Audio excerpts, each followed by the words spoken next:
ஓலைச்சுவடியிலேருந்து உங்கள் ரேவதி தண்டபாணி பேசுகிறேன். நீங்கள் தடவையாக என்னுடைய வீடியோ பார்க்குறீங்கன்னா சப்ஸ்கிரைப் பண்ணுங்க.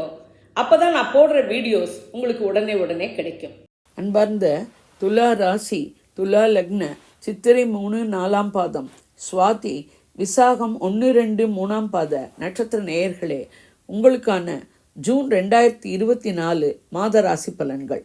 உங்கள் ராசிநாதனும் 8 சுக்கிரன் 8ஆம் இடமான ரிஷபத்தில் ஆட்சியாக 4 கிரகங்களுடன் ஜூன் 12 வரை இருந்து பிறகு 9ஆம் இடமான மிதுனத்துக்கு செல்கிறார். எனவே மாத முதல் பாதி எதிலும் மனக்குழப்பம், போராட்டம் என ஓடும். மாத பிற்பகுதியில் ஒரு தெளிவு ஏற்படும். பெண்களின் தேவைகள் பூர்த்தியாக போராட வேண்டி இருக்கும்.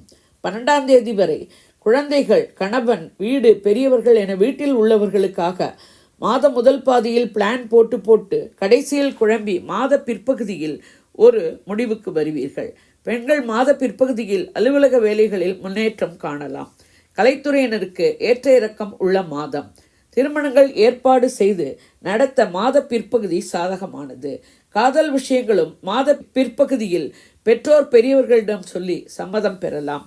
2-7 செவ்வாய் 7ஆம் இடமான மேஷத்தில் ஆட்சியாக அமர்ந்து கணவன் மனைவி உறவு அந்யோன்யமாகவும் அன்பு பாசத்துடனும் இருக்க உதவுவார். நண்பர்கள், தொழில் கூட்டாளிகள் ஒத்துழைப்பர். கூட்டு வியாபாரம் மேம்படும். பண வரவு சரளமாக இருக்கும். குடும்பத்தில் சுமூகமான சூழ்நிலை நிலவும். குடும்ப உறுப்பினர்கள் ஒத்துழைப்பர். கணவனின் முழு ஆதரவு எந்த ஒரு விஷயத்திலும் பெண்களுக்கு கிடைக்கும். 3-6 குரு 8ஆம் இடமான ரிஷபத்தில் சஞ்சரிக்கிறார். எனவே முயற்சிகள் கடின உழைப்புக்கு பின் வெற்றியாகும். தைரியம், வீரியம் மேலோங்கும். இளைய சகோதரர்கள் ஒத்துழைப்பது கடினம். எதிரிகள் பலமிழப்பர். உடலில் இருந்த நோய் தீர உரிய மருத்துவ சிகிச்சை எடுக்கவும். வம்பு, வழக்கு, சண்டை சச்சரவுகளிலிருந்து விலகி இருக்கவும். குரு பார்வை 12ஆம் இடமான கன்னி, 2ஆம் இடமான விருச்சிகம், 4ஆம் இடமான மகரத்தில் விழுகிறது. சயன சுகம் மேம்படும். குடும்பத்தில் உறவினர் வருகையாலும் கொண்டாட்டங்களாலும் விசேஷங்களாலும் விரயங்கள், அலைச்சல்கள் இருக்கும். பண வரவு அபரிமிதமாக இருக்கும். குடும்பத்தில் சுமூகமான சூழ்நிலை நிலவும். குடும்ப உறுப்பினர்கள் ஒத்துழைப்பர். சுக சௌகரியங்களுக்கு குறைவிருக்காது. வீடு, மனை, வாகன யோகங்கள் மேம்படும். தாயின் உடல்நிலையில் குறிப்பிட்ட முன்னேற்றம் இருக்கும். 4-5 சனி 5ஆம் இடமான கும்பத்தில் ஆட்சியாகி சஞ்சரிக்கிறார். குலதெய்வத்தின் பரிபூர்ண அருள் கிடைக்கச் செய்வார். குழந்தைகள் கல்வி கேள்விகளில் சிறந்து விளங்குவர். அவர்களை நினைத்து நீங்கள் பெருமை அடைவீர்கள். சனி பார்வை 7ஆம் இடமான மேஷம், 11ஆம் இடமான சிம்மம், 2ஆம் இடமான விருச்சிகத்தில் விழுகிறது. கணவன் மனைவி உறவில் 3வது மனிதர் தலையீட்டை தவிர்ப்பது நன்மை. நண்பர்கள், தொழில் கூட்டாளிகளிடம் டைரக்டாக டீல் செய்யவும். நீண்ட நாளைய ஆசைகள் நிறைவேறுவதில் தாமதங்கள் இருக்கலாம். எதிர்பாராத லாபங்கள் கைக்கு கிடைப்பதில் தடைகள் இருக்கலாம். பணவரவு இருந்தாலும் அதற்கு மேல் செலவுகள் இருக்கும். குடும்ப உறுப்பினர்களிடம் விட்டு கொடுத்து செல்ல குடும்பத்தில் அமைதி நிலவும். 9-12 புதன் 8ஆம் இடமான ரிஷபத்தில் ஜூன் 15 வரை இருந்து பிறகு 9ஆம் இடமான மிதுனத்துக்கு செல்கிறார். மாணவர்கள் மாத ஆரம்பத்தில் கல்லூரிகளுக்கான விண்ணப்பங்கள் அனுப்புவதை தவிர்ப்பது நன்மை.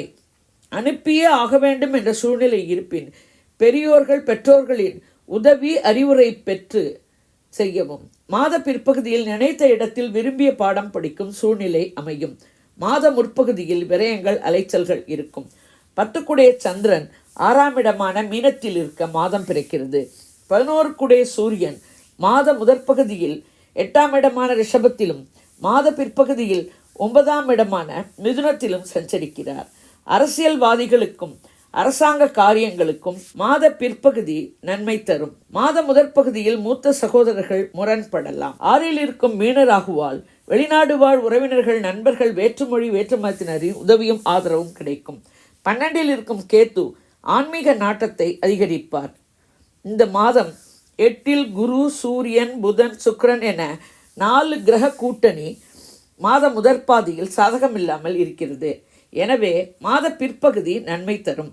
நரசிம்மர் வழிபாடும் தட்சிணாமூர்த்தி வழிபாடும் மேன்மை தரும்.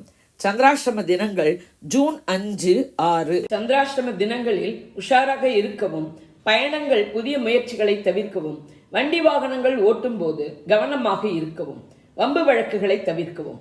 இது ஒரு பொது பலன். வாக்கிய பஞ்சாங்கப்படி சொல்லப்பட்டுள்ளது. உங்கள் பிறந்த ஜாதகம், தசை, நடப்பு புக்திப்படி பலன்கள் வேறுபடலாம். நீங்கள் இதே லக்னமானால் இந்த ராசிக்கான பலனையே எடுத்துக்கொள்ளலாம். வேறு லக்னமானால் உங்கள் லக்னம் விழும் ராசியின் பலனை எடுத்து ஒப்பிட்டு கொள்ளவும். நான் கொடுத்த இந்த வீடியோ உங்களுக்கு பிடிச்சிருக்கும்னு நினைக்கிறேன். பிடிச்சிருந்ததுன்னா லைக் பண்ணுங்க, ஷேர் பண்ணுங்க, கமெண்ட் பண்ணுங்க. நன்றி, வணக்கம்.